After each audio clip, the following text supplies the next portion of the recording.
안녕하세요. 남서방TV 남재현입니다. 오늘은 이 동안 외모를 갖기 위한 뱃살 뱉는 법에 대해서 얘기를 좀 드려볼게요. 특히 여성분들 같은 경우에는 동안을 갖는 게 굉장히 중요할 겁니다. 남성분들 같은 경우에도 가지면 좋지만 남자는 뭐 남자다워야지 이렇게 생각하실 수도 있기 때문에 하여튼 동안이 돼서 나쁠 거는 없거든요. 사실 이제 이 동안 외모를 갖기 위해서는 뱃살은 무조건 빼야 돼요. 배가 불룩 나온 체형을 보고 동안 외모다 하지는 않거든요. 뱃살은 무조건 빼야 되는데 동안 외모를 되찾거나 갖게 하기 위해서는 그냥 빼는 뱃살과는 좀 다르게 하셔야 됩니다. 저는 당뇨 고혈압 환자를 많이 보니까 이 고혈압 조절이 안 돼가지고 딱 오시면은요 벌써 고혈압 얼굴이 보여요. 뭔가 이렇게 좀 불그락하고 좀 부어있는 듯하고 하도 많이 보다 보니까 저분은 이렇게 길 가다가도 고혈압이 있을 것 같다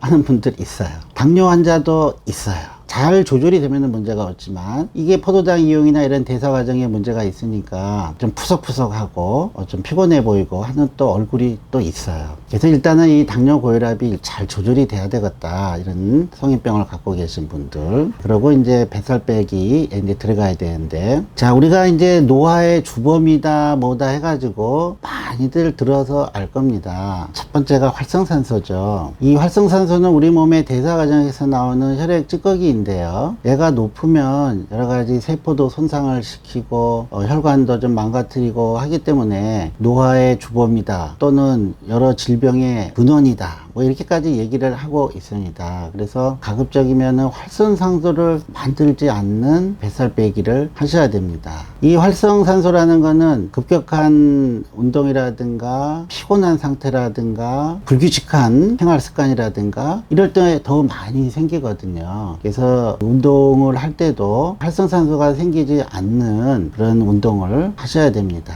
그래서 두 번째는 이 활성산소를 없애기 위해서 우리가 색깔 채소 같은 거 많이 드시는 거 좋습니다. 식물도 이런 활성산소나 이런 걸 보호하기 위해서 막 만들어내는 항산화 물질들이거든요. 식물성 화학물질, 파이토케미칼이라고. 그래서 이런 색깔 채소를 많이 먹고 뱃살 빼는 게 아주 중요합니다. 특히 이런 채소 같은 거는 아시지만 배변 활동에도 좋고 또 여러 가지 몸에 유익한 물질들 또 성분들을 많이 함유하고 있기 때문에 또 포만감도 주고, 그래서 이런 색깔 채소를 많이 먹으면서 뱃살을 빼셔야 됩니다.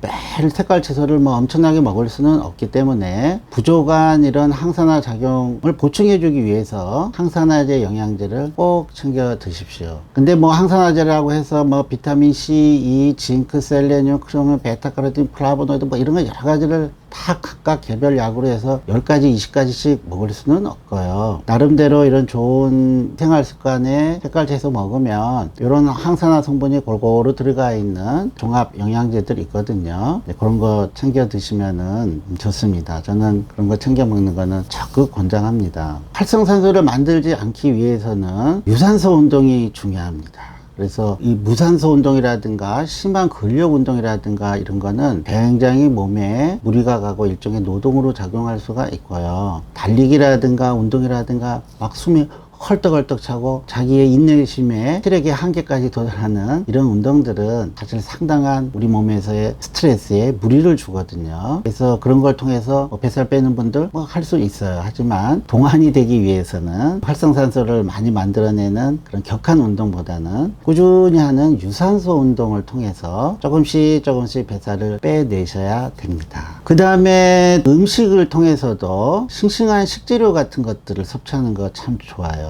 지지고 볶고 튀기고 이렇게 조리를 하고 하면은 맛은 있어지는데 효소가 없어져요. 이 효소라는 거는 우리 대사 과정에서 아주 중요한 역할을 하거든요. 이 효소가 몸 안에서 만들어지기도 하지만 일정 정도는 우리가 흡수를 해야 돼요. 그래서 이 효소가 많이 들어가 있는 게 바로 싱싱한 식재료예요. 이 싱싱한 식재료에 들어있는 이 효소는 일종의 단백질이기 때문에 온도가 높아지거나 또는 산도라든가 이런 여러 가지 환경이 바뀌면은 금방 변성이 돼요. 그래서 계란 후라이 우리가 조금만 후라이팬에 해도 하얗게 변하잖아요. 단백질은 40도 50도만 넘어가도 벌써 변성이 옵니다. 그래서 조리를 통해서는 이 효소를 섭취를 할 수가 없고요. 그래서 이런 싱싱한 식재료는 살짝 데치거나 내지는 생으로 먹어줘야 됩니다. 그래서 효소가 무궁무진 만들어질 수는 없기 때문에 어느 정도는 외부 섭취를 또 좀 하셔야 되거든요. 나는 뭐 효소 식품들 많이 먹는다, 된장도 먹고 뭐 김치도 많이 먹고 매실 액기스도 먹는다 하는데, 그런 거는 효소에 의한 발효식품이지 그 안에 효소는 다 없어졌습니다. 그래서 이런 싱싱한 식재료를 통해서 꼭 섭취를 어느 정도 해주셔야 좋습니다. 또 동안이 되기 위해서는요, 우리 몸에서 엔돌핀이 나와야 돼요. 이 엔돌핀이라는 거는 일종의 몰핀의 일종의 분자 구조가, 그래서 굉장히 우리한테 즐거움을 주고 안락함을 주고 행복감을 줘요. 이 엔돌핀이 우리 뇌 안에서 분비가 되거든요. 이 엔돌핀이 나올 때 스트레스 호르몬에 대한 반대 작용을 해서 여러 가지 면역 기능도 높여주고 또 좋은 느낌을, 또 행복감을 갖게 해주거든요. 이런 엔돌핀을 분비시키기 위해서는요, 웃어야 돼요. 웃을 때 많이 나온대요. 또 긍정적인 사고를 해야 돼요. 그래서 뭐 많이 깔깔대고 웃기 힘들면은 미소만 지어도 엔돌핀은 나온대요. 그러니까 그게 바로 긍정적인 사고거든요. 그리고 이 엔돌핀이 나오는 자기만의 이런 여러 가지 취미 활동이라든가 아주 편안하게 릴렉스 할 수 있는 그런 방법들을 잘 개발을 하셔야 돼요. 그런 거 할 때 엔돌핀이 많이 나오거든요. 그래서 엔돌핀을 분비시켜야 됩니다.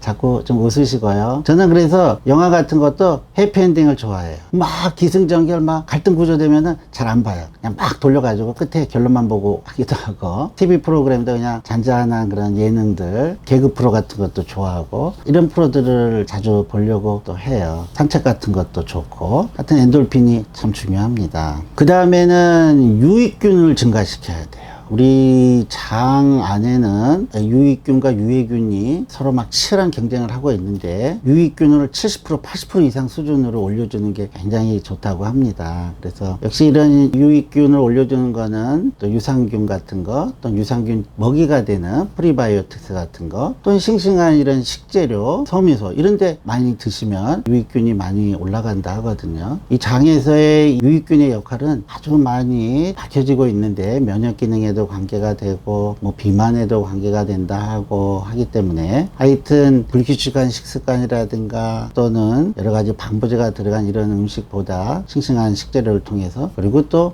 많이들 요즘 시중에 나와 있죠, 이런 유산균 좀 복용하시는 거 저는 적극 권장합니다. 그리고 우리가 이제 뱃살도 빼고 하면은 식사량이 이렇게 줄어드는데요, 이때 단백질이 줄으면 안 됩니다. 탄수화물이나 지방은 저장을 하지만 단백질은 저장을 안 하기 때문에요.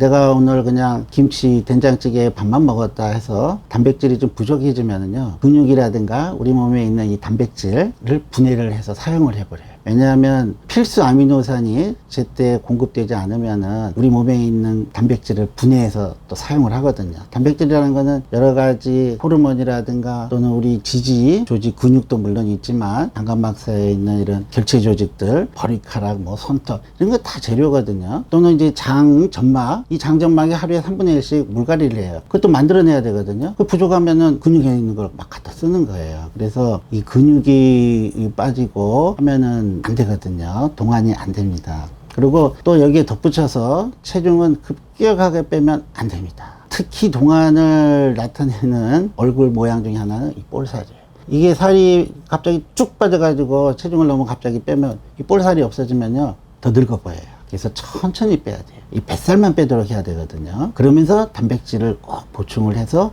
근육은 유지돼야 돼요. 그래서 근육은 하루라도 부족하면은 몸 안에 있는 걸 갖다 써버려요. 그렇기 때문에 매일마다 우리 권장량을 몸무게당 0.8g에서 우리 많게는 한 1g까지 하라 하거든요. 그럼 60kg 사람이면은 한 50에서 60g 정도 이 단백질을 꾸준히 복용을 하셔야 되는데, 이 단백질을 뭐 그렇다고 무조건 뭐 고기만 먹으라 할 수는 없고요. 동물성 단백질, 식물성 단백질을 균형되게 3대7, 4대6 뭐 이 정도로 해서 골고루 섭취하는 게 좋다 하고요. 또 요즘 뭐 단백질 제품들이 많이 나와 있어요. 그래서 언제나 조리해서 이것저것 먹기 힘드시면은 그런 거 해서 하루에 한 50에서 60g의 단백질을 꾸준히 섭취를 하셔야 됩니다. 그래야 근육이 빠지지 않거든요. 그래야 몸도 꾸준히 건강이 유지가 되고 동안을 되찾는데 굉장히 중요한 요소입니다. 그리고 사실 이 또 노화가 되고 하는 거는 어떻게 보면은 호르몬의 부족이거든요. 그래서 제가 중년분들에서의 뱃살 빼기에서도 얘기를 했지만 이 호르몬이 부족해지는 이런 갱년기 시기에 계신 분들은 호르몬 사용을 주저할 필요가 없습니다. 특히나 여성분들 같은 경우에도 갱년기 얼굴도 달아오르고 성격도 막 좀 우울해지고 예민해지고 하면은 여성 호르몬 드시고요. 남성분들도 남성 갱년기 있으면 남성 호르몬 드셔도 좋고요. 또 뭐 기회가 되고 하면은 뭐 성장 호르몬이나 뭐 이런 태반 주사 뭐 이런 것들 뭐 제가 얘기를 안 해도 뭐 너무도 뭐 다 잘 알고 있는 거니까 본인의 환경이나 형편에 맞게 저는 사용하는 거 그렇게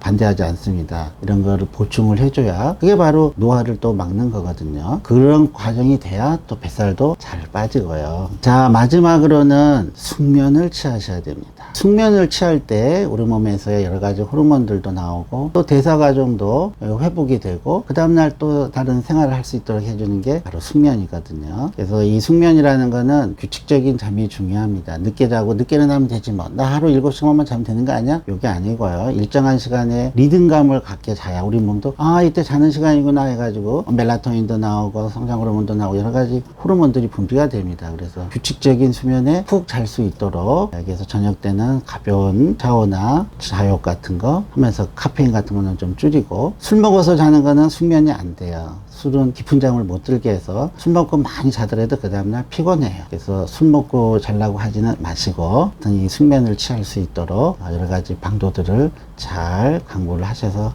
이런 것들을 잘 지켜나가면서 절대 무리한 체중 감량 안 되고요. 한 달에 2, 3kg 이상 하지 마시고요. 그 이상 되면은 볼살 줄어들고 몸이 또 무리가 되거든요. 근육이 많이 소실이 되고 그래서 누차 얘기하지만 스트레스 받지 않게 조금씩 왕도는 없다. 한 달에 1.5kg, 2kg 빼도 10달이면은 15kg, 20kg가 되는 거거든요. 그게 뱃살 다 빠질 수 있습니다. 너무 조급하게 생각하지 마시고 지금 제가 얘기했었던 이런 수칙들을 잘 지켜나가시면 뱃살도 빠지면서 동안이 될 수 있지 않을까 이렇게 생각합니다.